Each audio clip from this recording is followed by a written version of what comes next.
What's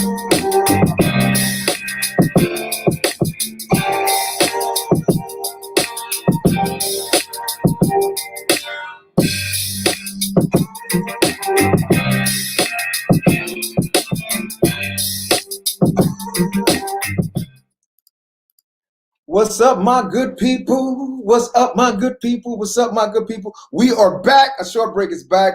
Happy New Year. This is our first show of the new year, and we are up for a really good one, an exciting one, and I'm really happy to have our good brother Law to talk about his film.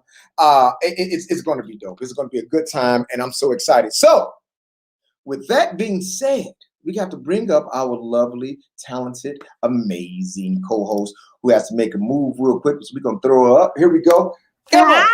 Hey, everybody. Happy New Year. Oh, my God. This is so funny. This is hilarious. This is green hair. Y'all see how it's in the background? I'll put it to the back so y'all won't think what is going on with her. Happy 2021, everybody. Happy 2021. Hey, everybody. Hey, while you're here, let's get a shout out to let's get a check-in from where you are. Where is everybody? Because I definitely want to know where y'all watching from. What part of the Americas are y'all from? Well, listen, because it's looking like we got two Americas right now. Okay. So what part of America y'all in? Woo! For one, it's almost about to be a north-south situation again. Listen. Some people don't know about the Mason-Dixon line. It seems like it's about to come back. Yeah. Emma, I see you are wearing a certain hue today. What your colors today? Is it represent something that is it part of? Because it's supposed to be somebody's day. Somebody's Founders Day out here, right? No, well, yesterday was my brother's Phi Beta Sigma Fraternity Incorporated was their Founders Day. My Founders Day is January 16th for Zeta Phi Beta Sorority Incorporated, but these are not our colors. Our colors are royal blue and white. I'm currently repping another color, but I love red. So, but no, this shirt actually says produced by a Black woman. And I like the red one. So I was like, oh, this is nice. They didn't have a blue one, but no, I really like red. I like red. Well, you know what? Later on in the show, we're gonna have somebody else repping that same color, and she's doing it for another reason.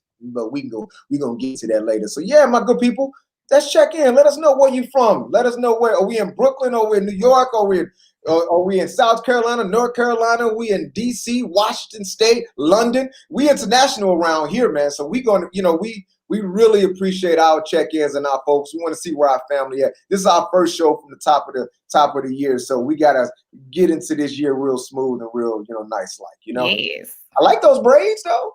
Thank you. I'm excited. I know a different look. I know everybody's usually with me, my natural hair, but I was like, listen, it's the holidays. It's the holidays, and we're going. And we got some real cool things coming along this year with 4910. I can't wait till our good people see what we've been working on and cooking up. Yes, but let's talk about some top topics and things that's happening. I know. Are you going to be able to be with us, or you got to go be amazing? I can do one hot topic. We get you on one hot topic right now. Yes. I'ma just come. I'ma hop in. I'm coming right back. Oh, and this is my favorite hot topic. Listen, I know you all have. You have to have seen the trailer, okay, of Malcolm and Marie. Listen, starring John David Washington and Zendaya, honey. Listen. When I heard it, I was like, that's his daddy. I said, his daddy is playing this role. I said, that's daddy, because it's not John David Washington, it's Denzel Washington. And it's so crazy hearing him in this. I mean, although he's been in Ballers, he didn't really sound like his father when I watched him in that. But this, he was giving us his daddy, but he is himself, and I'm really excited. And this is the film that they did at the beginning of COVID, and everybody was like, why are they still filming? But it actually ended up being them pre-COVID. They didn't even know that they were already abiding by COVID laws. There was only 2 people in the movie. You know what you said? I haven't seen it yet, but I watched Tenet the other day. Yes. And you said one sounding like his pops. I was like, is that it? If you close your eyes and watch Tenet, you're like, Denzel was in this movie. Yes, I believe it. So that was my one hot topic for today, y'all. I will see y'all in a little bit, and I'll be back. Yeah, Emma has to go. See you later, Emma. Can't wait till you hop back on later. She has to go be amazing. I promise you, she's leaving for an amazing reason. So that's really dope. But yeah, this movie's in black and white. I haven't got a chance to check it out. Shout out to our sponsors, our media partner, BlackFilmandTV. We really appreciate you, good people, and our relationship is always a good time. Again, top of the year, we got to show love. So that's our first hot topic. Second one, we got to give some love out to our folks. We got to give a love out to our St. Louis family. And we got another St. Louis person on the show later today, but we're going to give some love out to the good brother Eric Rome and Cedric the Entertainment, Thomas Q. Jones. These brothers got a show going on, EP'd by the good sister Risha Archibald. And this is just all love. This is all love. We appreciate this. I love hearing things like this because folks are making things happen. People are keeping it moving. Y'all know Thomas from the shows that he's done with on Netflix. When he actually jumped into the Marvel universe. He's been making it happen. And, you know, the Jets. We are. If you're a football fan, you know him.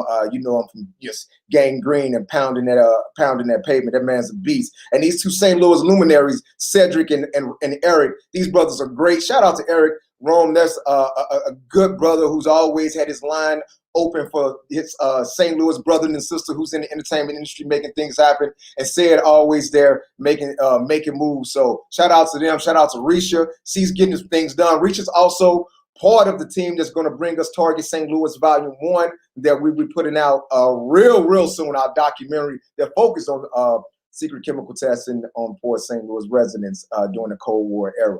It's a trippy, heady documentary. We ain't got to go down there about that right now, but we just wanted to make sure that we had a chance to shout those good brothers and sisters out. And again, it's STL 314 all day, so we got to show love to the home team and the family team for sure. I can't wait to see this. And let's not. Oh, wait a minute. We cannot forget the lovely Kalila Joy, who's in this as well. Kalila is dope. Kalila is dope. I've been watching this sister's trajectory for a long time. We have Kalila and I worked together. I don't think so. We have worked together. I did a thing about if I should die by the hands of the police. And we address these social issues that we're going to be talking about. And pretty much we're going to be addressing social issues all day today. So if you're not about that life, still stay tuned because you need to be about that life because things is happening. I haven't seen nobody check in yet, but let us know where you're checking in from. And the next one that's up is from our media partner is this right here. I'm just going to let that sit for a second.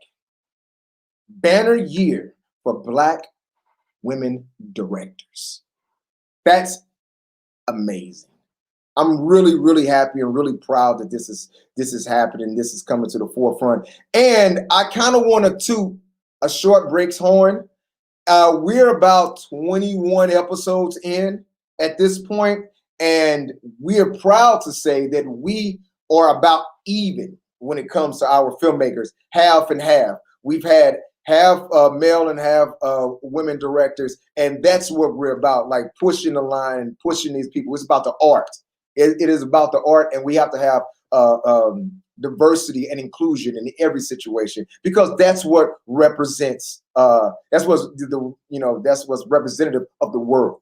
So we try to keep it worldly around here, and not this made-up land that doesn't really somehow. There's no people of color directing things. That's weird.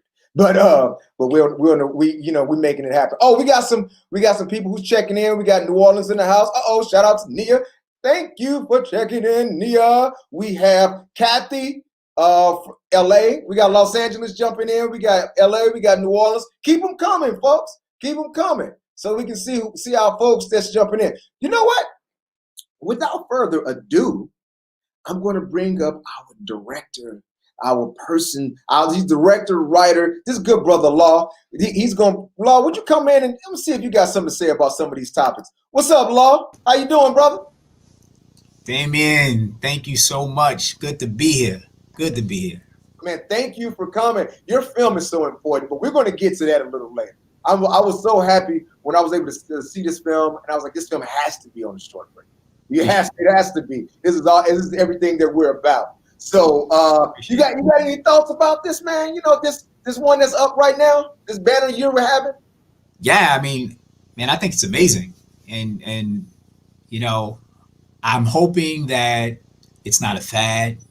I'm hoping that the groundwork that's been laid, you know, to usher in this, you know, greater level of talent is something that is solidified. You know what I mean? And then we're to the point where that can be self-sufficient. These Black women directors can usher in other Black women directors, Black LGBTQ directors, Black male directors as well. Because I mean, yeah, most of the folks I know in Hollywood are women, so I'm looking for their help as well.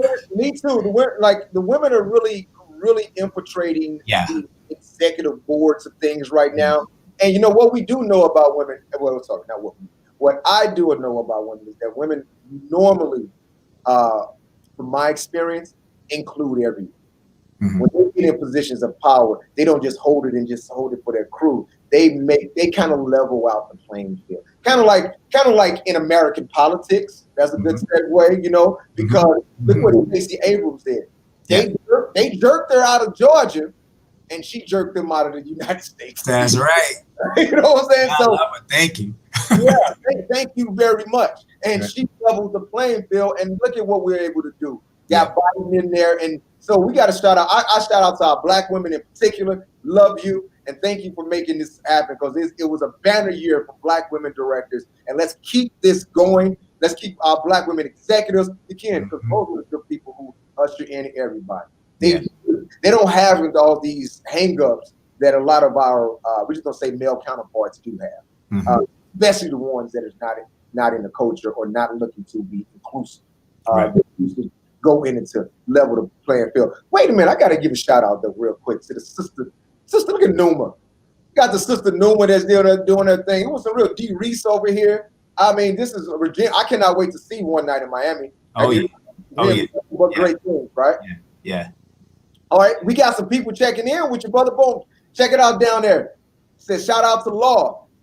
Oh, yeah, it's my man Shy. Okay, I'll let you say it because I was trying to get it together. Well, it's Synetical Muse. He's an artist, man. He's a visual artist, man. We started out. I used to try to draw comics. We were trying to draw comics. He stuck with it. So yeah, that's dope. It's dope. There we go. We got VA in the house. Okay, that's a good brother checking in from VA. Yep. Okay, we got Nia saying something. Y'all always love and support Black women. Big ups. There we go. We try. We work at it. That is a effort that we make it a point to keep it going with. Because we all we got, really. Seriously. When it's all said and done, we are all we got. So we got to make sure that we support each other and push each other in every single way, shape, form, or fashion. You know. So brother, how you been? How you holding up in New York? I'm doing all right. Just trying to put my nose to the creative grindstone and keep things moving. For sure. Hey, so we do this thing, brother, because we want people who don't know you to know you, and get to know you even better. And then this also helps out. This also helps out our aspiring filmmakers that's watching us right now. So we do this thing called From the Beginnings, right? It's called From the Beginnings, and it helps us get to know you a little better. So we ask you a couple questions. So here's one of them. Here we go. A short breaks from the beginning. Got you on a hot seat. This ain't gonna be too painless, man. This ain't gonna be too painful. Too painless. Okay. I know, right? It's gonna be painless. Okay. So, first question: who was the first mentor that helped push you in the right direction, brother? Oh wow, I'm glad you asked that question. To believe it or not, it's a guy named Peter Engel, who is the creator of Saved by the Bell and all those shows. An older white Jewish man, and he came to be the dean at Regent University, which was where I was in grad school at for a while. And I was really a go-getter, and I just stormed in his office with a script, because all I know is you came from Hollywood, and I got a script. And from there, he was really good about, just trying to point me in the right direction. And, even when he left and he went back to LA to do some things, you know, he filmed it like a little promotional thing for me. Hopefully that maybe I get an agent from it, you know. Yeah, so I appreciate that. So that brother was a real advocate for you, right? He made it. Yeah. He pushed and helped you out. That's beautiful, man. Yeah. That's beautiful. Again, and that's real. We got advocates from all around, man. Don't block your blessings. That's the biggest thing. Another question. What was the first camera you ever shot on? Oh man. It was a Sony. It was the little Sony 24p camcorders. They first came out, I guess that would have been 99. And we were in film school. They were silver and they came in this like shiny silver case. And I still remember the smell of that camera. I'm new to film school, and the sounds that it made, like the beeps and the, you know, the indicators. I still remember it to that day. It's like, it just takes me back. But the thing that, and I'm not 100% sure about it, but I believe it's the same camera that Spike Lee shot Bamboozled with, which is one of my favorite Spike Lee movies. Yeah. Brother, we're going to take 2 seconds to praise Bamboozled. Yes. I don't understand how some people don't like that film. I got to look directly at the camera. Yeah. I do not understand how some people do not like that film. Right. That film was so socially on point. Yes. Was it Damien Wayans? That was genius in that film. Yeah. Genius in that film. Yeah. That film was so dope. I think, what was the other one that came out that was kind of on the other, it had Nicole, what's the sister? It was on the other end, like in the writer's execs. It came on, was it sometime in April or something? It kind of was on the same theme of Bamboozled with the brother who came in. I forgot the name of it. Yes. Was Tony Danza in that one as an executive? Yeah, I think. he was executive in it. And yes. Was that Myra? Was that not Myra? It was the couple. My couple. My black. The Kills. Yes. I believe that's what it was. Yeah, I remember that film.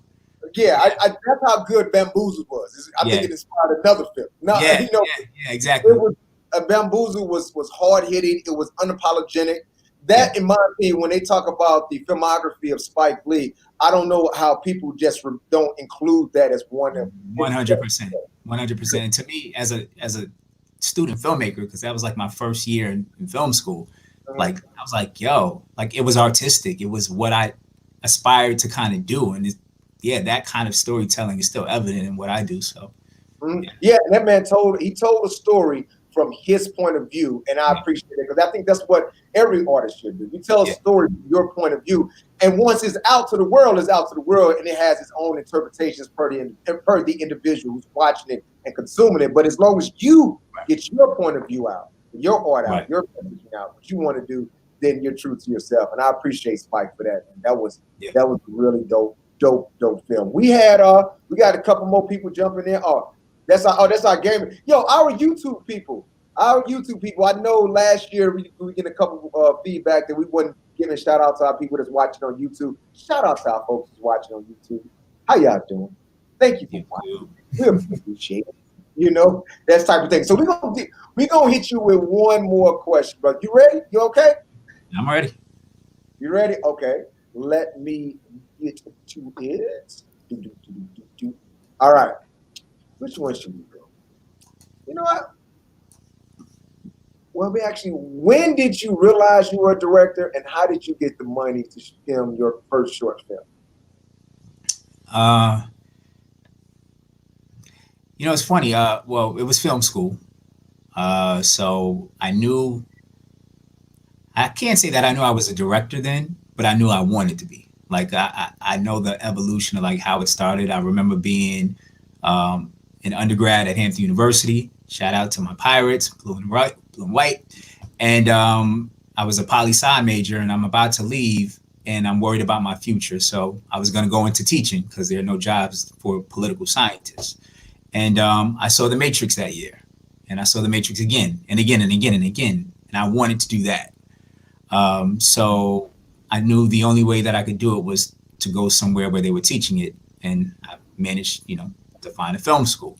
As far as being a director, it took a while, because at first I was just picking up a camera, just trying to, you know, put on the screen what was in my head.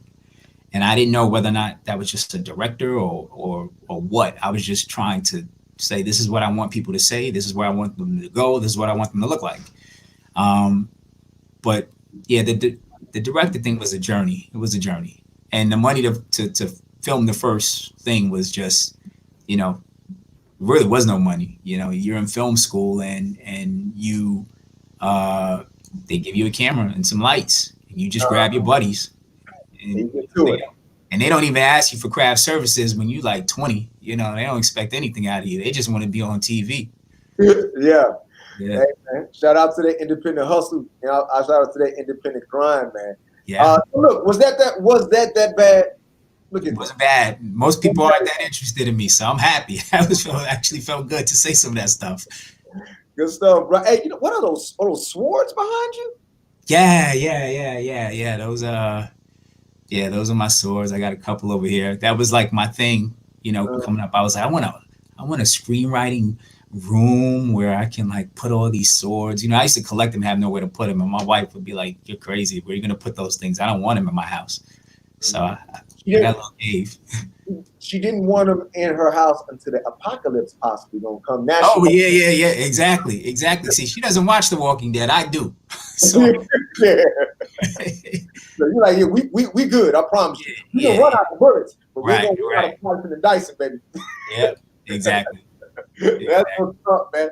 So we are about to get going with your film, my good brother. So I'm gonna say a couple words, and then I'm gonna bring you up so you can introduce your film, and then go from there. All right.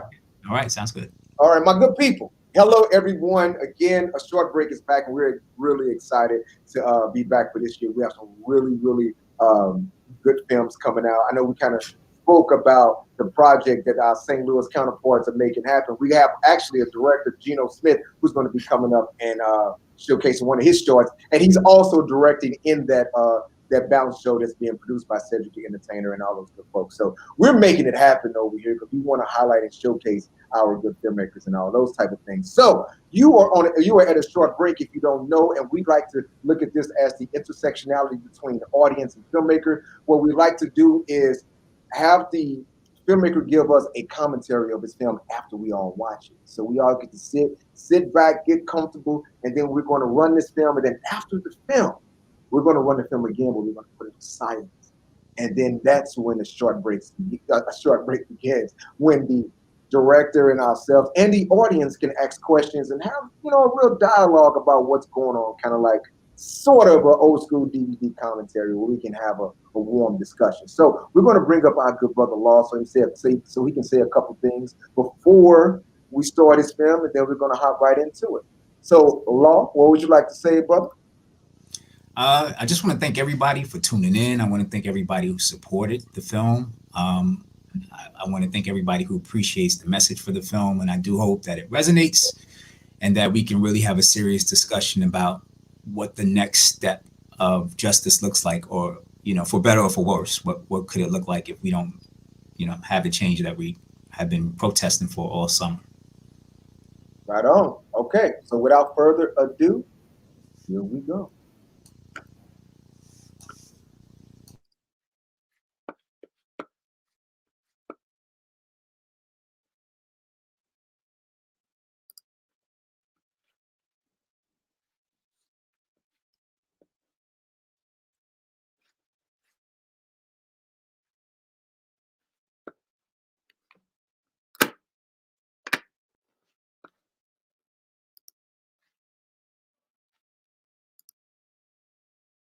Well, all right. We are about to get into it. I think we're having a small technical difficulty, which we are going to correct in just a second. Matter of fact, we did all this. I'm going to show y'all our technical difficulty card. Boom. My godson.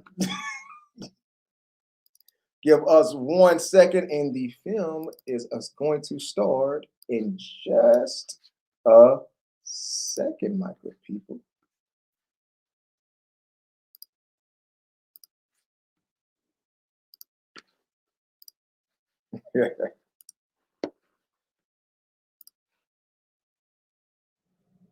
As a parent, one of the greatest fears is to see your child hurt and knowing there's nothing you can do about it.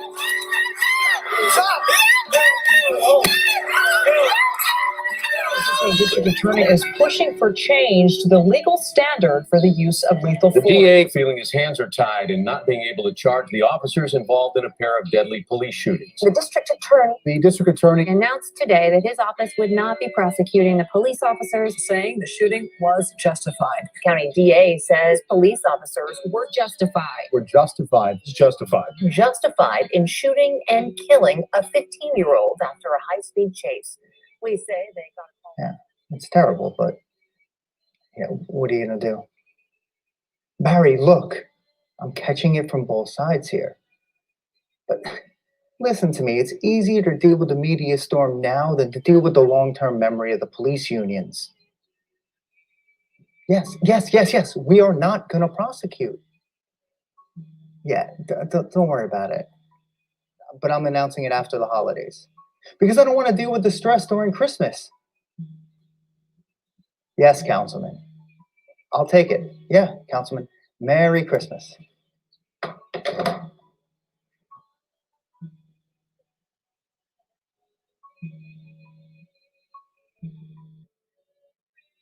So you made up your mind? Jesus, Anthony, you scared the hell out of me. Like the ghost of Christmas future? Come on, what the hell is that supposed to mean? It means that I'm telling you that refusing to prosecute McManus is going to come back to bite you in the ass. Like a pit bull. You know, we've been over this a million times. I know. But as your friend, and as your ADA, I got to say that I get why you didn't bring charges against her. And why we went the grand jury route with Officer Darwin, police officers Brackus, Lipschitz, and Seth. But the video on this guy and his disciplinary record, it's too much to let it go. So you're accusing me of being an opportunist? No. I mean, everyone knows you have your eyes on City Hall, and we all know how hard it is to win without the police union support. But the union is never going to throw one of their own over the blue wall, no matter how bad a cop he is. And if we keep letting these bad cops slide on these killings, the karma's just going to be a big-ass bitch. Announced today that his office would not be prosecuting the police officers. Merry Christmas, boss. Merry Christmas.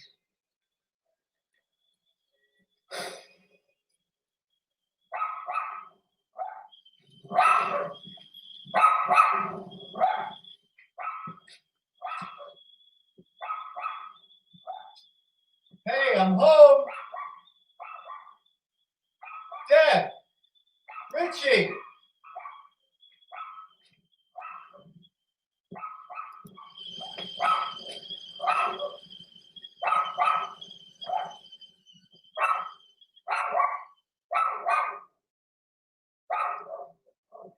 Pepper.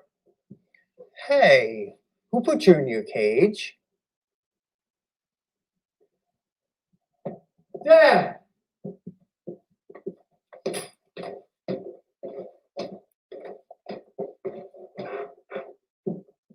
Deb, what? Hey, what the hell?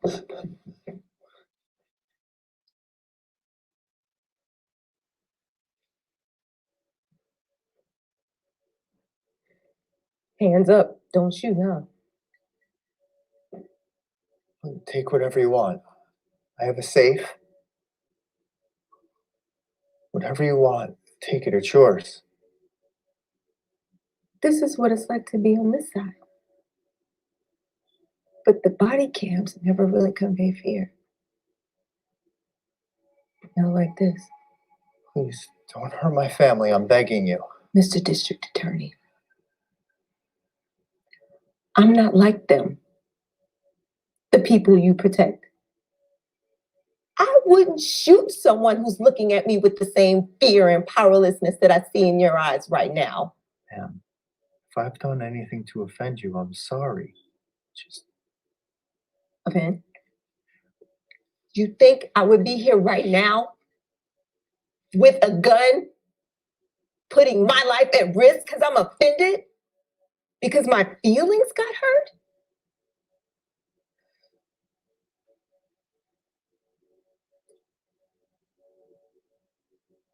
You get up. Get up and give your daddy that seat. it's okay. Yeah. It's okay. Do what she says. Ma'am, me. What? Okay, okay.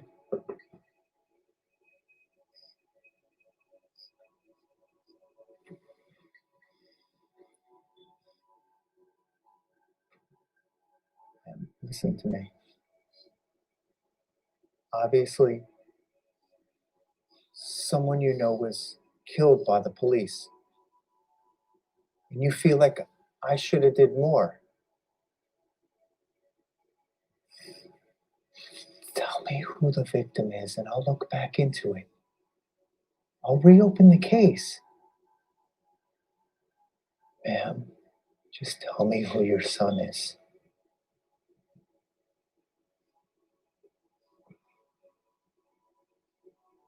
It shouldn't matter.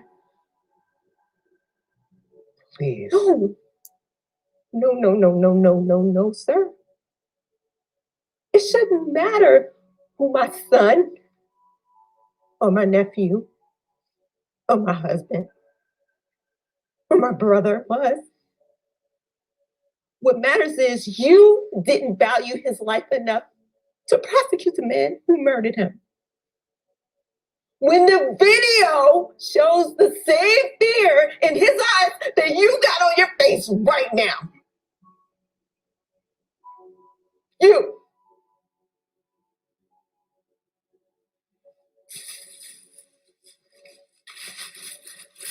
Ma'am, whatever you want, we could work it out. Shut up.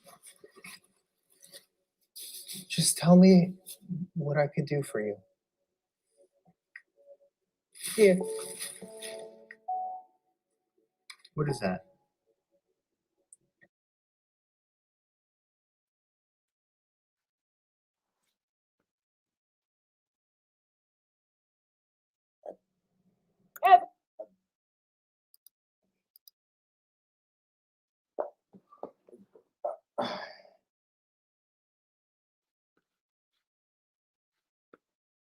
Well, we are having a little technical difficulties, my good people. Give us a second while we adjust this. We don't know what's actually happening right now. Sorry for the inconvenience. It's just, please. We're sorry. No, sir. It shouldn't matter. Video shows the same fear in his eyes that you got on your face right now. You.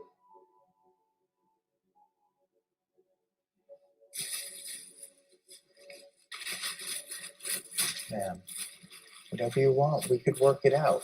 Shut up. Just tell me what I could do for you. Here. What is that? It's okay, my good people. We are sorry about this whole situation. We're going to work on that right now. Emma, we're going to figure out see what's going on. Again, sorry for the inconvenience. Hey, Emma. Hi. Okay, y'all. Y'all know y'all have been with us for what?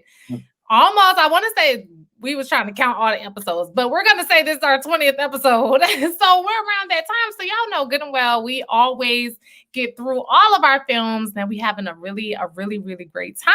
But today, listen, you know, sometimes you go through trials and tribulations, especially when you're filming a movie. And when you're showing one, sometimes that happens as well. But we are definitely going to get this together because I'm over here like, whoo, child, she done got into the house. Okay, she done tied the people up, Lord Jesus. And now the man is like, oh my gosh, I'm so sorry. Well, you should have did your job in the first place. I'm giving all my commentary right now because I know after this entire short break, they're going to be up here. We have some amazing special guests for you all. So continue to stay here. But in the meantime, you all, just the part that we have seen, I'm very, my blood is boiling and my heart is beating very, very fast. So one of the things that I definitely want to ask, I want to say, you know, get your interactive. I want to know what your comments are so far. Definitely let me know what you all have been seeing, what you all are trying to say. Somebody definitely said somebody was like, oh my gosh, I'm so emotional right now. Yeah, we were like, 5 minutes in? I definitely agree with that emotional comment because I for sure was emotional.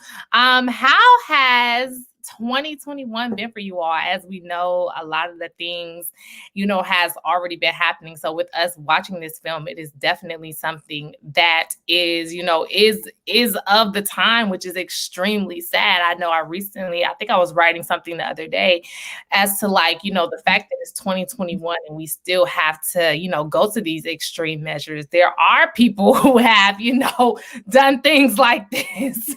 And it's just kind of like, why, you know, after all of the years that we already have in our, you know, ancestors and just even our elders, are some of our parents, depending on how old we are the ones who have fought the fight. You all listen, you know, we're going to keep it great. Who fought the good fight. And, you know, now, you know, we have to do it in 2020. So it's very interesting.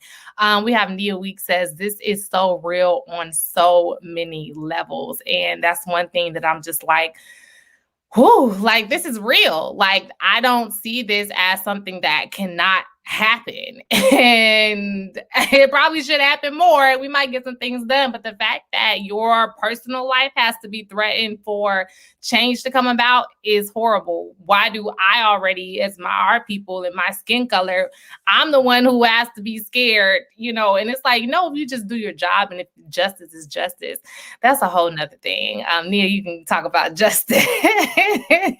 Give us something because it really is, it really is interesting. But I definitely feel a change. I think 2020 definitely brought a change, brought justice. I think it brought just a lighter view of, you know, just saying, you know what, it was more people involved. I felt like we all were like, oh, wow, it's actually happening. I feel like the world actually realized that, you know, injustice and racism actually happened in America, which I don't know why they're just not realizing. But I feel like in 2020, a lot more people's eyes were open. And especially since what happened in the Capitol this week, even more people.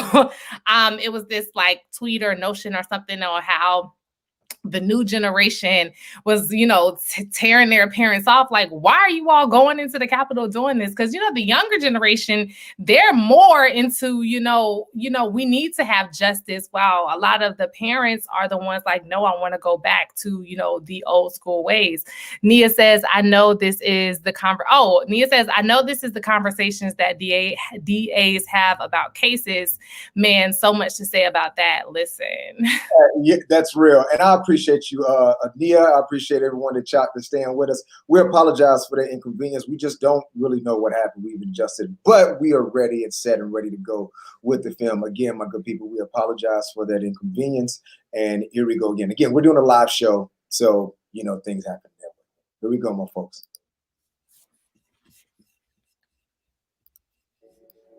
No. Please, don't hurt my family. I'm begging you.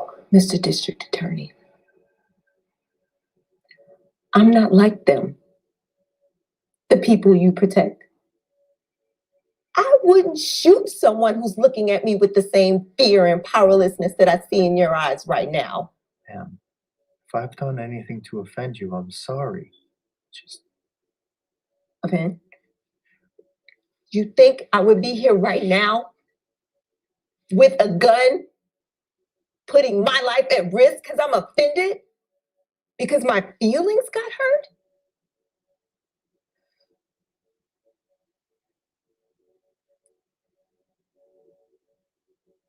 You.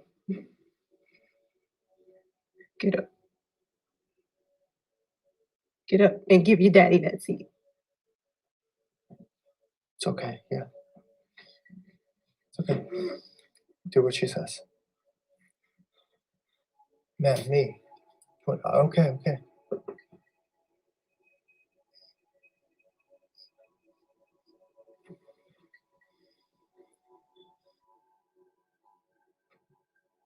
Ma'am, listen to me.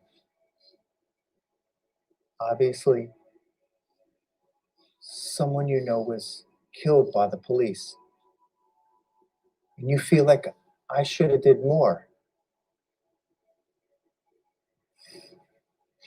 Tell me who the victim is and I'll look back into it. I'll reopen the case. Ma'am, just tell me who your son is.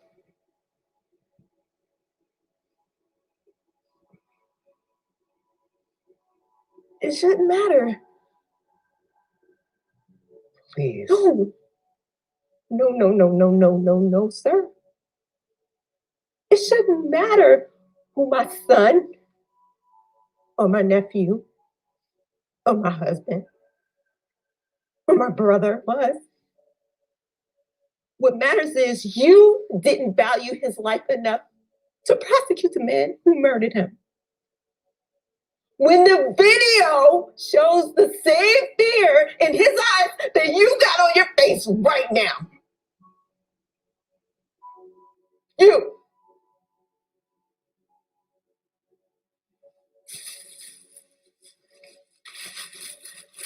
Ma'am, whatever you want, we could work it out. Shut up. Just tell me what I could do for you. Here. What is that? For him. I want you to put that on. Better yet,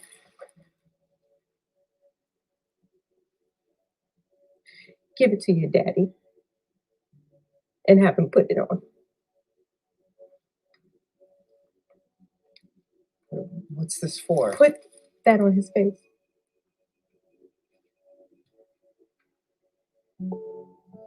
Now! Faster! Why are you making us do this?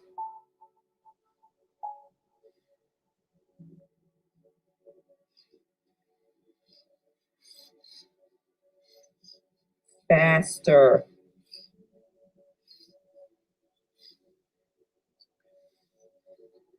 Faster. Going as fast as I can. Shut up!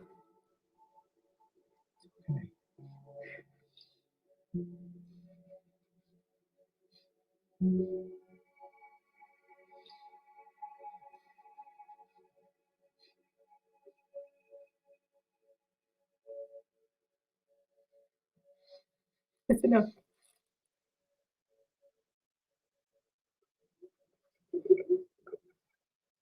I'm the one you want. I'm the one to blame. You're a good person. Let my son go.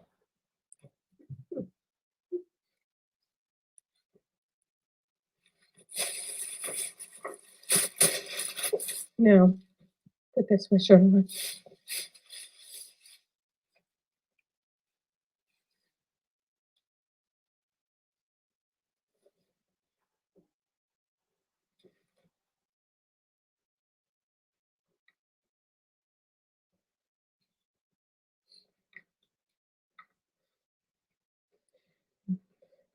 Now, I want you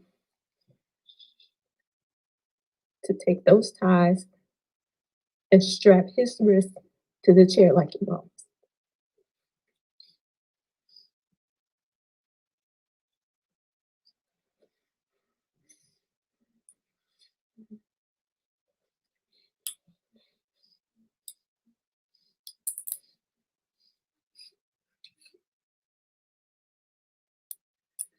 Come on, baby.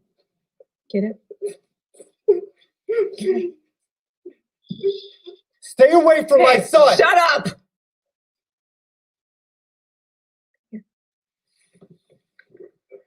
Come here. Stand up. No, take me! Come on. Listen! Grab a couple of those zip ties. Ma'am! No, just take me! Leave him! You're a good person! Leave him alone! If you're gonna shoot somebody, shoot me! Take me! Leave him! Listen to me! Me! Listen! Now, I need you to tie your hands to the banister.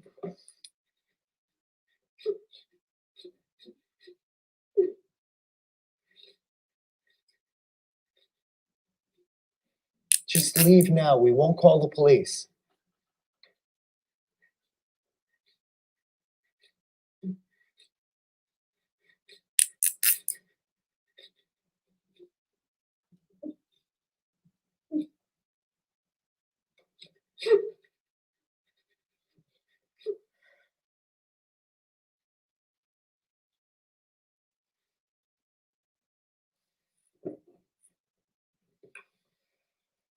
Dial 911.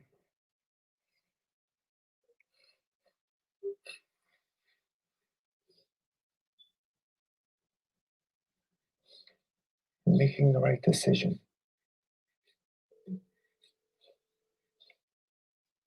We won't press charges. Hello, 911. Hi, I'd like to report a break-in at 475 Castile Avenue between Garner and Price Street. Tell me what they look like, how many of them are, whether they're Yeah, men. man in black hood and something in his pocket. Okay, stay on the line with me. I've already got officers started. Do not hang up. Please hurry. I've got officers already on the way. I'm going to keep you on the phone until the officers get there.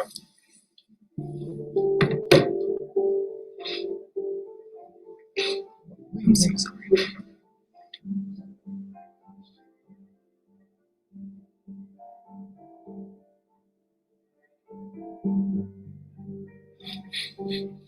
Listen, we could work this out.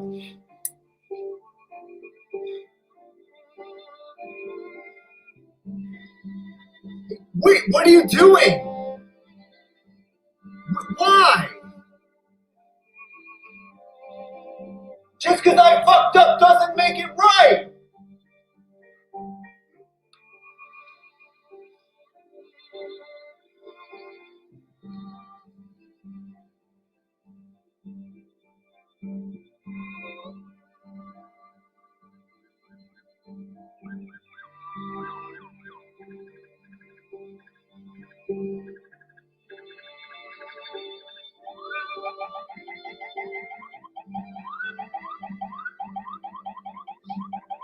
It's all right. It's okay. We'll be fine. The cops are gonna let us out. It's okay. It's all right. Get on the ground! Get on the ground now! I said get down on Hey, the ground! no! Stop! Stop! Stop! It's a kid! He can't move! He can't move, you idiot! Stop! Stop! No! Stop it! Listen! It's a kid! Just a kid! It's just a kid! It's my kid! I can't move, you idiot! Get down on the ground! Stand down! No! No! No! No!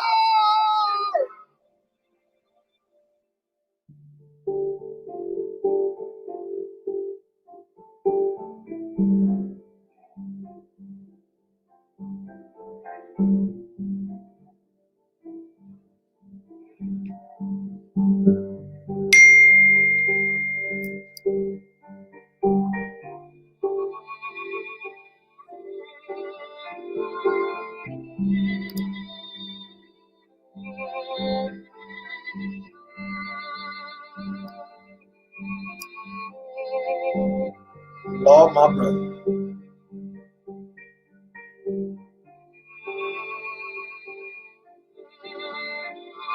You're going to give these credits some love for a second because it's important.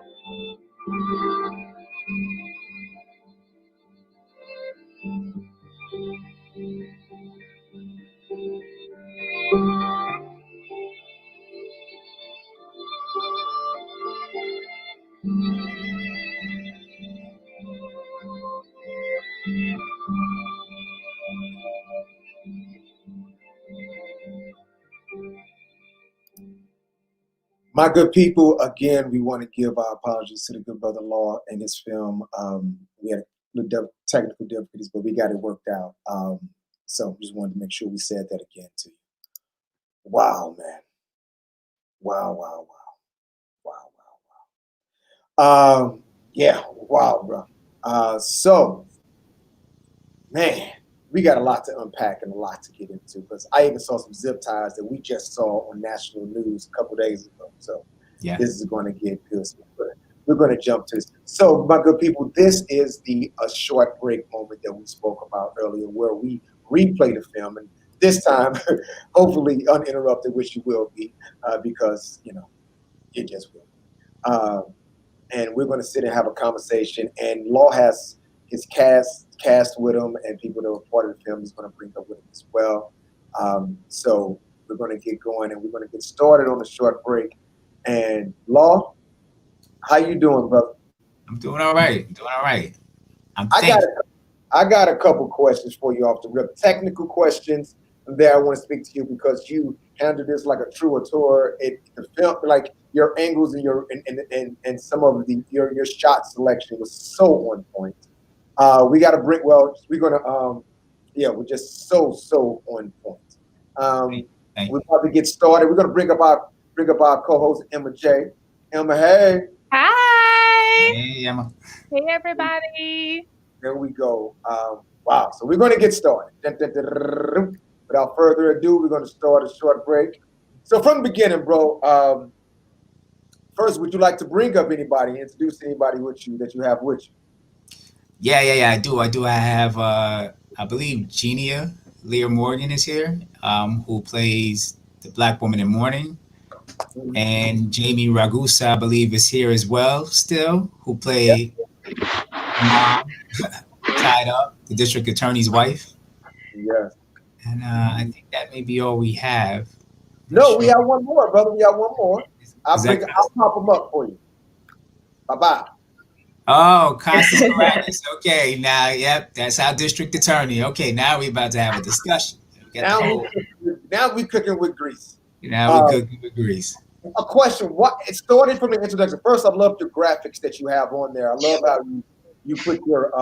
I love the illustration with the body layout and the imagery of and all the other people that were victims. Why did you want to start off that way? I mean, I think, you know, with a short film, it's important to try to, you know, jump in a way that's, you know, that seizes the attention of the folks enough. And, you know, at first I was experimenting with photos in general and video. But of course, you know, not having the kind of money to license that stuff from Getty meant that I had to try to figure out some other creative ways to let people know from jump, this is what this film is about. So the news recordings were always going to be a part of it. The news clipping, you know, that kind of stuff was always going to be a part of the audio. But from there, I kind of started experimenting and tried to do something a little more artistic. So I found the actual autopsies from like Antoine Rose and a couple other folks, and went ahead and you know, played around with the negative, whatever the editing thing is, when you make a negative image and inverse the image and that kind of thing to create that effect. And then said, hey, I like the way it felt over the titles. And yeah, I mean, it worked. And then we found the audio recording in the beginning of Alton Sterling's wife. explaining how hard it will be, as a parent, to feel like you can protect your child after her husband was, killed, murdered in that fashion. And then the screaming after that was the most recent case in Philadelphia. And the names, they all start running together. So I don't want to mix the name, but the recent case in Philadelphia, which was only about a month and a half ago, where police killed a brother who, while the mother was screaming that he has mental health issues. Mm-hmm. So the parent is screaming things to the officer that I believe should have impacted the way the officer addressed that situation. Even, did you use lethal force in that situation? What are you doing in that situation to change? Because this mother is screaming, just as the DA is screaming at the end, trying to scream these instructions to help the officers police in a way that preserves life. So that's kind of how that came about. Wow. You're talking about Walter, right? Walter Wallace? Was that in Pennsylvania? Was that Walter? In Philly, yeah. Philly, yeah. Yep. Wow. I want to say from our people on these internets, I don't know why our connection is not happening. It's something that's happening. But we have a lot of people checking in online that I'm looking at, like Chantel, Maurice, Matthew Chin had a question. Again, for our people that's on YouTube and Facebook, please send us your questions. Type them into the comments. We would love to ask any questions that you may have. Any statements. We'll pop them up on the screen if they would come in. Something is happening that's not showing everything that we're going to get worked out. So Matthew Chin, who is a long time, he comes to all of our shows. It seems like, hey Matthew, how you doing, brother? He said, how did you end up choosing Catharsis as the title? I actually learned what the word meant during the 2004 primary or 2008 primary against Barack Obama and Hillary Clinton, and when she expressed that she felt like her supporters, they were very angry at Barack, and they were all sorts of crazy things that they were saying. And she said, I felt like they needed a catharsis. So I was like, that's an interesting word. So, it kind of always stuck with me. And I had in my mind, when I came up with the idea to do this film years ago, in a very similar incarnation, but it was different. I always knew that would be the name of the film, because that's exactly what it was. And, catharsis is literally like a release of tension, something to relieve tension, anger as a means of it being a healthy moment, to prevent something more destructive from happening, because the pressure is building and can explode into something dangerous. So that's how the title came up. Genia, question. I know everyone have other questions. I just want to get to one off. I know Emma got some things she wants to say and everything. Genia, how did you prepare for this role? Having to embody this situation and everything that's going on today. What was your process about working with this? Well, initially it wasn't that difficult to have real life material right in front of my face, because at the height of COVID, this film, it wasn't actually intended to necessarily reflect what was happening. So these are just stories that just go, and situations and events that go on and on and on. So I had lots of material with real life events and people to draw from. I have spoken with a couple of mothers who've lost children, and I also have had my own experience with regard to police. Was it in St. Louis? Yes, it was. Just wanted to make sure. Genia is another St. Louis 314 show me state. Yes, I'm from the boot and I'm proud, representing BK, right? Yeah, and unfortunately, I've had a couple of experiences in my life and at home in Florissant or Creve-Coeur, which is a different neighborhood where I lived, but let my boyfriend, at the time, come and visit me there, and he'd go home late at night. It was pretty harrowing, to say the least, unfortunately. So yeah, I had a lot of real life material to draw from, and personal experiences, and a couple of friends who had kids to talk to. And it's crazy because it's like, why is that material that's so easy to get your hands on? Why are situations that prevalent? It's we have any Jamie, how did I have so many questions. I'm gonna leave it up over there. Emma, you have anything? Oh yes, you actually took my question, so I was like, "Oh shoot!" But Nia said something. I want to point out her comment because I see the Facebook ones and Damien sees all the other ones. But she said, "I would show this during DACLE training." She said, "I would actually love to talk to you about that, so we can make that connection." Yes.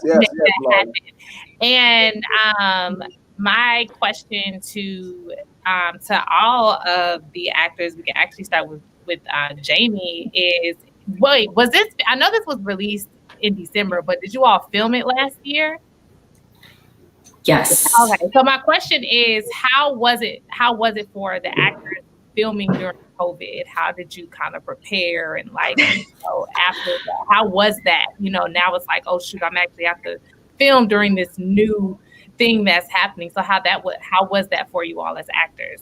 So we actually filmed this before COVID. We filmed this December 2019. I forget the date, Law. I think it was like December, 20 something. It was like 4 or 5 days before Christmas.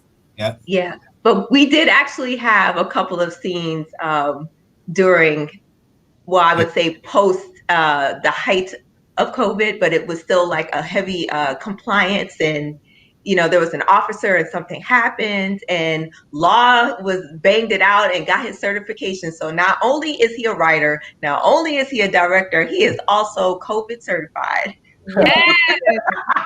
Yeah. We did the pickup shots during COVID. So yeah. Actually that was, I think, September. September, October. It was October. Okay. Yeah. So, because there were certain things that we had gotten, we shot this in 2 days, two evenings.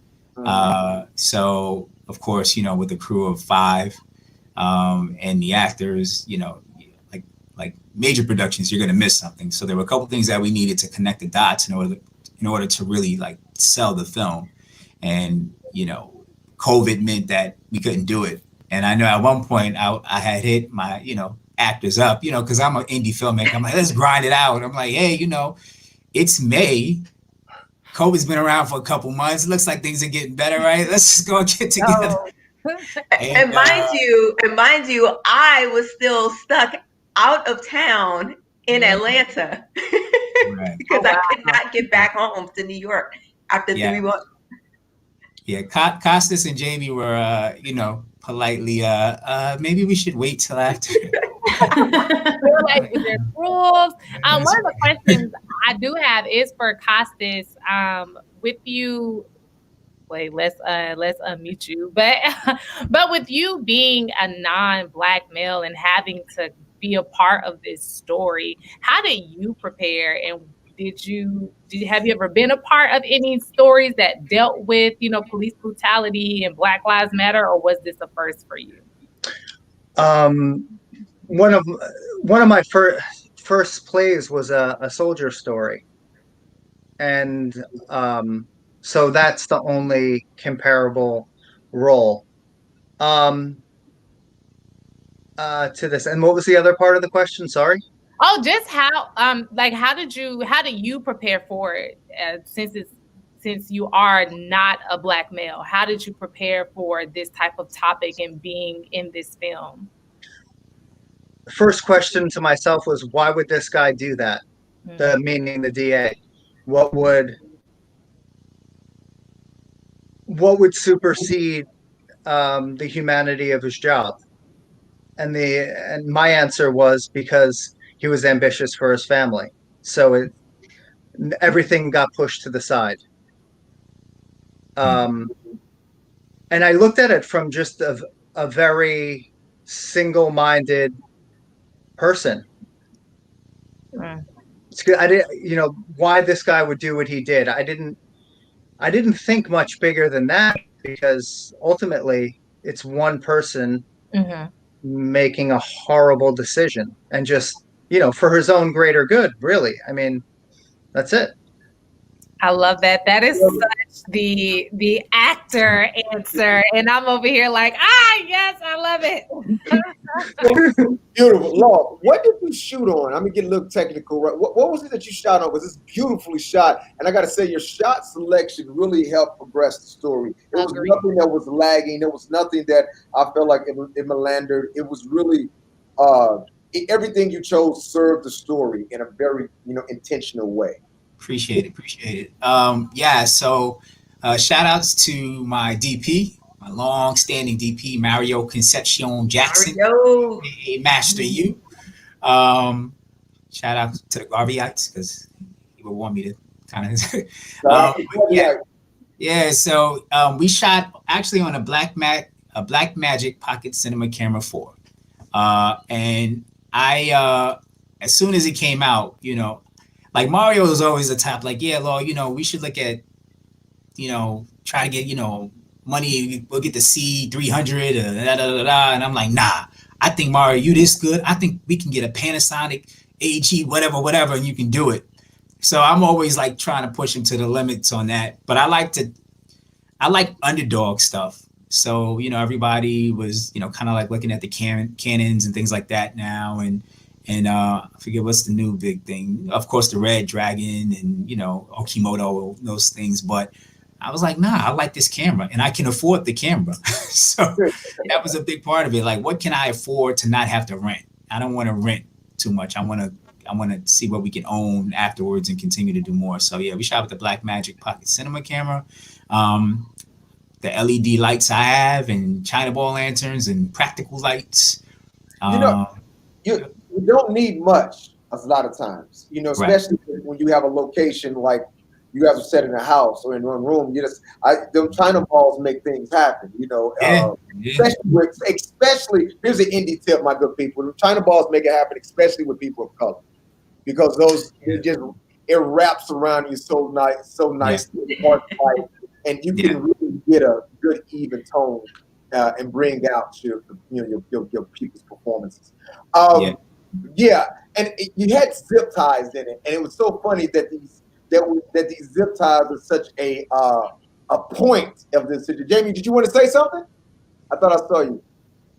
Oh, no, I was just remembering that night, and the guys, Law was putting the zip ties on me. He's like, "Is this okay?" I was like, "No, it's fine. You can go tighter. It's all right." And he was so careful and gentle, which I was so appreciative. But it just helped me with the performance. And they zip tied my ankles and my wrists, and it just helped me get into that world even more.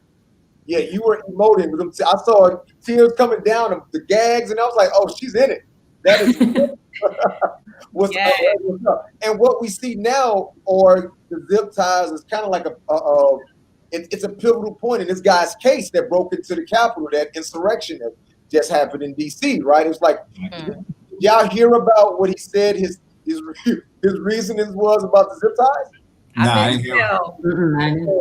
I mean, you got to give it to him. You got to give it to him even for this one. He said he found them on the ground, and he was holding them. He was holding them like that so he can give them to a police officer so they don't fall in the wrong hands. Oh, okay. Hey, that's okay. Hey, that's digging deep. We went for it. That's the power of privilege. You can go for it. I need to go get my boots right now. Okay. I have a question. Oh wait, what were we gonna say, Damien? No, go ahead. I know we are coming to the end of our short break. One of the questions that I want to have is if for everybody to ask, what is one thing that you took away from this film that you kind of didn't have before? Or maybe what you want somebody else to take away from the film. Either one of them. Yeah. I know I gave a nice in-depth question. We're gonna start with top of the line. Jamie, go for it. Yeah. So for me, I'm an actual mom of 2, and that was like a huge entry point to this film. And one of the cases before this that stuck out in my mind in preparation was, as hard as it was, looking at Eric Garner's case and putting myself in the situation of his mother and having to watch that. And unfortunately, we've seen that unfold many times over. So I guess from the way I went into this was certainly empathy. And I just hope others can watch this film and take that with them and put themselves in the shoes of the Black community and understand that no one should have to watch a loved one go through what we've seen. And if everybody can do that, I think that that's the first step of like moving forward. Genia, you're up next. Yes, so I would say I would really want people to just stop, and along with piggybacking off of what Jamie said with regard to empathy, is to critically think about a couple of things, right? So not to go too far on a tangent with everything that happened on the Capitol with an O, the Capitol on Wednesday, right? And one cop was killed. There were at the time 75 people that were arrested, right? The peaceful Black Lives Matter movement that started around, May 29th for however long, there were 375 people that were arrested. And so 316, 75 versus 316. People had no snacks, no weapons. People had zip ties, tools where you could scale the wall, things like that. And how it's portrayed in the news, how it's regarded by the actual cops or the government. Why are there disparities and discrepancies between groups of people that do this kind of thing? And it goes all the way into, it flows down into situations like this.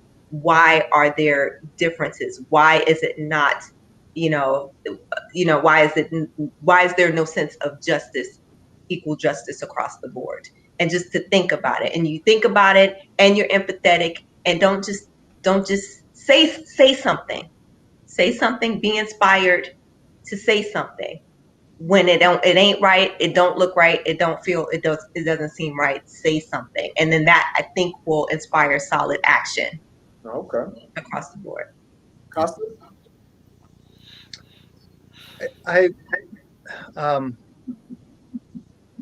That the main thing is just to piggyback what everybody said. It's just empathy. I think I said this before. It's somebody's person who's being affected, and I feel like that with what happened over the summer with George Floyd, everybody was home and they had to see it. Like, you couldn't go to the next thing because there was nowhere to go. So it's like, what? Wow! Like, you had to look at it, and then it. It just kept happening. And overall, I mean, the Capitol was terrible, but hopefully we're now finally really moving in the right direction. I don't know. I just want people to say, like, to see empathy, see people as people, not, because I don't want to go on a tangent either, but I was so pissed, and I talked to Law about this. The Capitol was disgusting. Like, these were terrorists. Like, where were the guns? Where were the cops beating people back? Like, fuck. You know what? And it's so interesting. Kind of Genia brought up a point that he said like 316 people were arrested in the Black Lives Matter protests of George Floyd, Klobuchar confirmations, all those type of things. But also, you got to, those were on site arrests.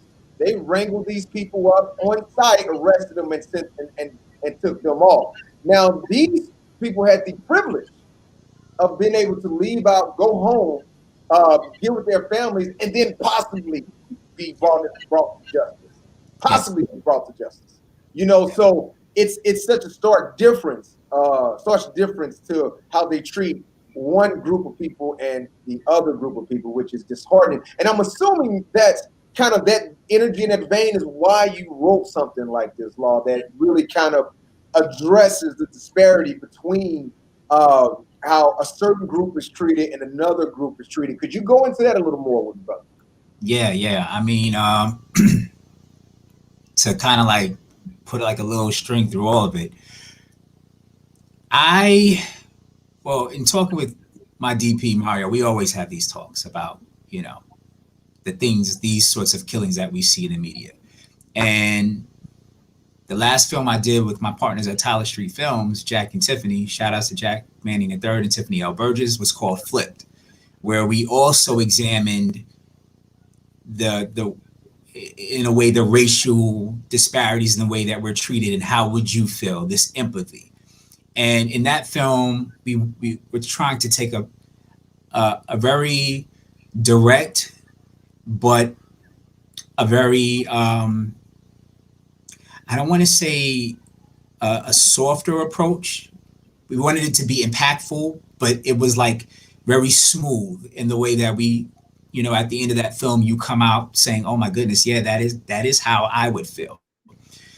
Catharsis to me was more representative of what happens when the very nice way of saying things doesn't work, right? It's more of an angry film. And it is in and of itself, it's a catharsis for me. And it's indicative of the conversations that I hear with my own ears. Black people have. I live in Bed-Stuy, Brooklyn. So I'm talking especially with older Black Americans who have seen so much more than we have seen of this stuff. There's an anger that's building, and you will eventually create terrorists if you continue to treat a group of people and oppress them that way without providing them the justice that's supposed to, you know, be the vehicle for change. And one of the things that's important about Catharsis in light of the Capitol is people say, oh my goodness, police are shooting Black people because they fear for their safety. No, they're shooting Black people because they do not fear you. They feared the people at the Capitol, because we see what happens when police fear people. They plead, they negotiate. This is on the Capitol. They step aside, they run, right? They move aside. They address you as sir. They de-escalate, which is what that all was, letting people in. They were de-escalating. That's what happens when you fear. That group of white men is feared. Eric Garner is not feared. When Antoine Rose isn't feared. Alton Sterling isn't feared. Philando Castile, despite what that video shows, he wasn't feared. In fact, most of these things, interactions, and I've OD'd on a lot of these videos, is about respecting authority. They escalate situations when you don't fear me, you don't respect my authority. So this was a conversation about what happens when people are pushed to the brink and they have no recourse but to make you scared of them in whatever way they can. And very much in the vein of what American Skin, I think we're going to see in American Skin by Nate Parker. Yes, and you know what's really interesting, and again, technically, your short break, just to be on the your short break technically has ended. Your film has ended for the second time, so your short break has ended technically. So let's give it a hand around right there. I appreciate it. Thank you guys. guys for the we're not done. Oh, thank you, my brother, because we want to continue the conversation, but I just wanted to let you know, so our people at home that's watching, a little time called overtime with a short break. I tell you right now, I'm a big fan of Bill Maher and his shows, so I'm just going to completely rip this in jacket and call it overtime with a short break. And it's kind of, yeah, what you're saying is so true. There's no fear there, and that's respect. And a lack of respect to me also. Yes, and then and kind of a mix of conversations. It's going to promote terrorism, right? Mm-hmm. So what we have to pay attention to, it's been pushing that way even more and more. I know we want to forget about it, and they make it a point that we don't hear about him anymore. But Chris Donner was a man that was fed up with what was happening and took it in his own hands when he saw the injustice and his voice wasn't being heard. You know? Damien, the fact that you mentioned that, when I was saying these conversations, the first conversation I took note of was a conversation right after that happened. There was an older black man, God rest his soul, his name was Juicy. Mm-hmm. He fixed cars on the block. You don't take your car to a mechanic, you take your car around a guy. Everybody know it. Right, yeah. And he had to be old for me to call him, Juicy. I ain't gonna call Jerry old dude. That's a minute. Right. But I'm sitting there while Juicy is changing the oil, and he always sat on the corner of McDonough and Thomas Boylan, where the work was done. There were a group of older black men and women who were always with him during the summer. And they would sit out there all day. And this was shortly after this happened. And they were talking about that Richard Donner case. And literally, they were like, yeah, I wish they got more of them. And in unison, all of them say, yeah. And then I'm like, whoa.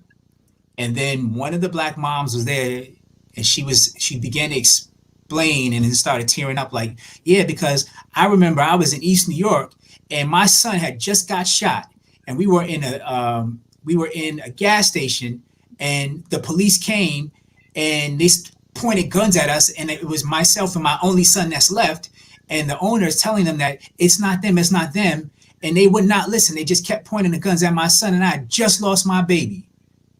Like, there's a context to the anger. It ain't just like, oh, we folks just mad. There's a context, like, you know what I mean? But that's the very specific conversation I was noting when I said I'm hearing the conversations that are coming out. And for a while, I felt as a filmmaker, I didn't want to make a film that seems like it's endorsing that.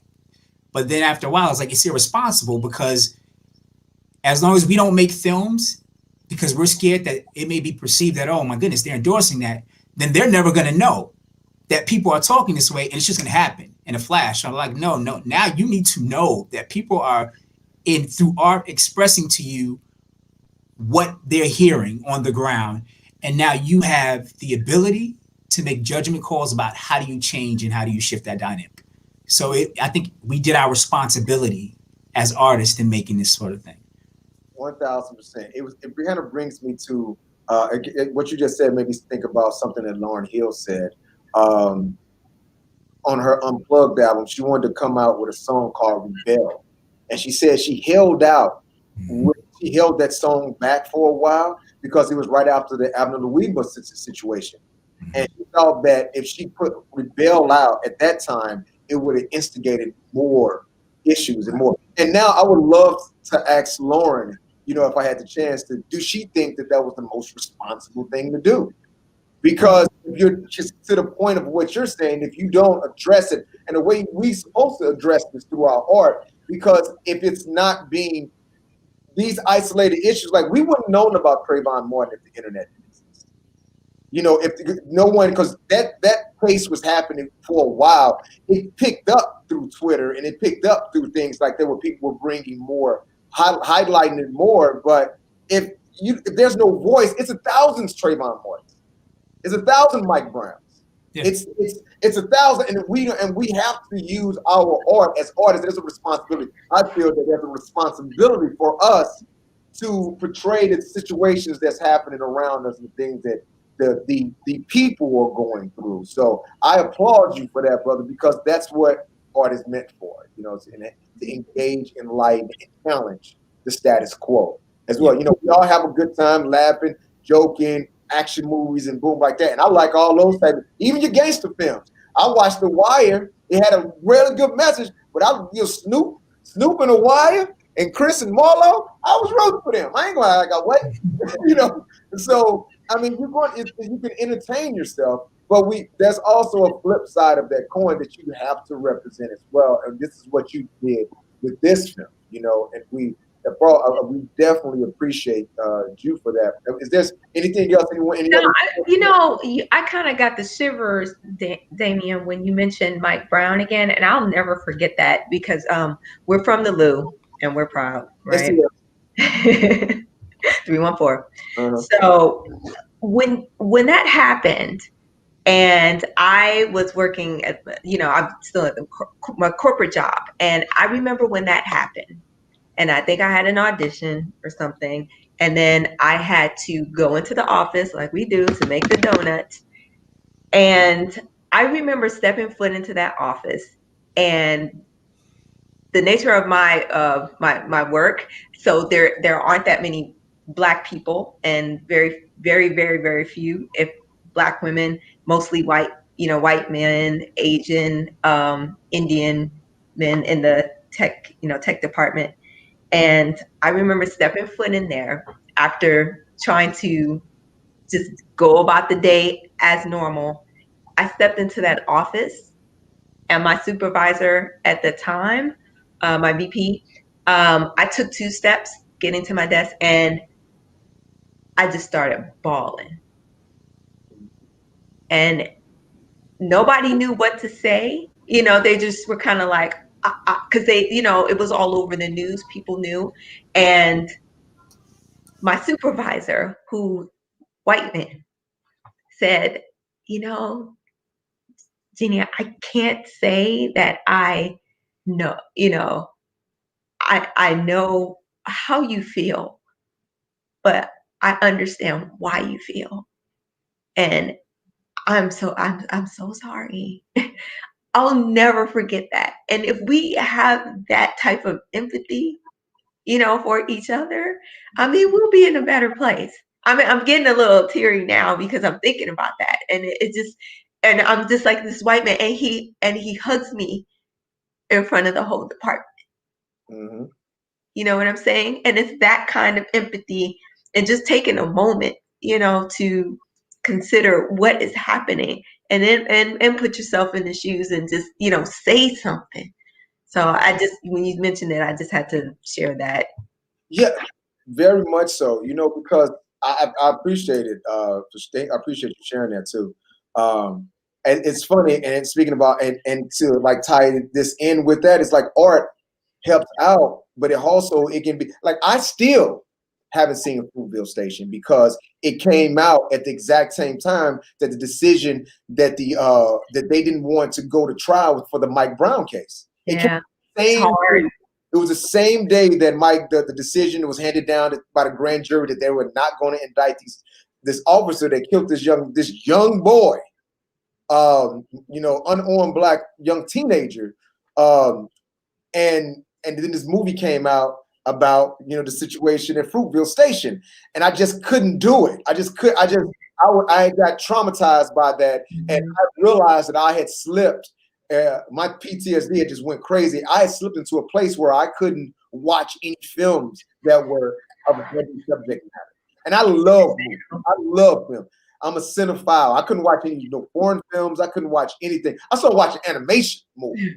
I started going to cartoons because I just couldn't. And it took a time for me to be able to get back to I really had to create this movie called Second, this short film that addresses these type of things for me to be able to get back to my regular life. I had to express it through my art to engage this situation because I had to show what I could. I had to fight back in some way, and I think and for me, my art is my strongest and sharpest weapon.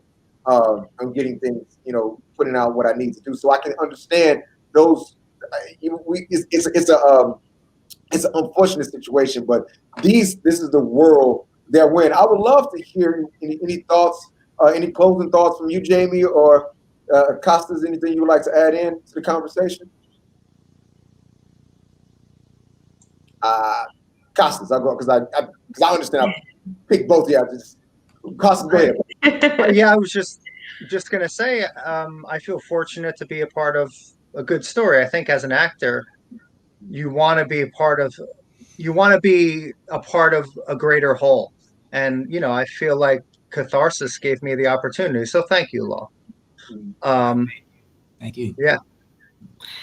Yeah, I mean, for me, why I do art, I think the biggest thing we can do is get someone to stop and think with what we do, and even better, maybe change their minds. And for me, that was a big hope in doing Catharsis, is hoping to change people's minds and make them stop and think, so we can change for the better. So I was very grateful to be a part of this project. And I hope, and I was excited to share with my own community that is maybe not as diverse. And that was a good vehicle that I had to get out a message to people that might not understand this situation. So I was grateful to use my art to do that. Yeah, me. I just want to piggyback what Jamie says. Yeah, me too. It was really the response I got from different communities were great. Like my wife works in advertising and went around all her company and her Slack, and they were raving about it. And then my friends from back in New Jersey, some aren't liberal at all, but they watched the film. Like I know their political views, and they all had positive things to say about it. So it's a seed in the right direction. Mm-hmm. And I wanted to say too that I remember when we first were talking about it, and he had the script, and I think I was traveling or something, and I had it, and I was like, well, okay, I'll read it while I'm on the plane. And I don't know, it was something about like, okay, I'm reading scripts, and we're like, okay, talking about it, where we just felt like we were doing something, right? And as I'm going through the script, I was like, oh boy, all right. This is gonna ruffle some feathers just across the board, or at least be a pea in the under the mattress for some folks. And to see it on the page and then to see it now, it's just way more, just way cooler, gooder and gooder, like just way more than I saw it in its original state. And that's just because the life that everybody in the cast and crew breathed into that. And I just want to thank you all for letting me tag along with you in our journeys. Yes. Yeah, I did. TJ from Facebook says, I agree about it being a seed in the right direction. And it is. And that's what, again, back to the beginning, that's what art is, a seed. It's something to help motivate, engage you to take action about something. It's something to help progress this situation. So with that being said, we got to take some more action, and we're going to wrap this out.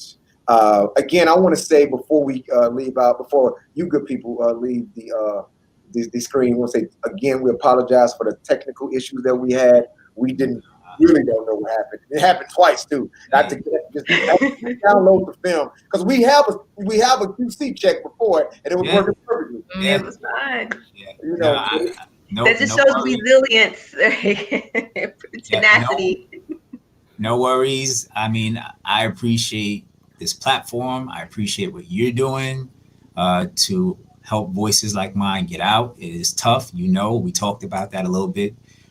So having the opportunity to just be up here, the public opportunity to thank my wonderful cast. Shout out to Bobby DeJesus and Richard Lowenburg, who played District Attorney Baez, and Richie Whalens. Nick, the sound guy. Yes, thank you guys. Yeah, sound to kill you, Nick. Sorry, Nick. Yeah, thank you. But thank you guys. Always in a place the camera's supposed to go. Yes.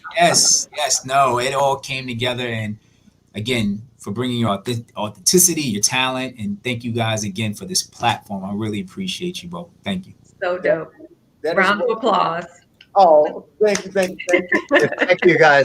Close out the show. We can jump back down. We don't have to hop off right now, but we're going to pull you down so we can close out the show. We'll talk to you in just a second. All right. So, Emma. Yes. How you feel? Oh, good. It was an amazing film. It was different. I wasn't expecting that in, and I'm so glad it wasn't, like that typical movie, as Law was saying, promoting it, but it showed a different light. And it definitely gave a different point of view, and I truly enjoyed it. And I know everybody who watched really enjoyed it, with all the comments and everybody joining in. So I'm glad this conversation was amazing. And we started talking about everything else in the world. So I love it. That's what we're here for. We inspire. This is a really dope conversation. And that's what a short break's here for. Give platforms to filmmakers, storytellers that can get the conversation going, that type of thing. So we appreciate you, our good people, our Facebook, YouTube audiences, and the people who are going to be watching this and listening to this on our what, Emma?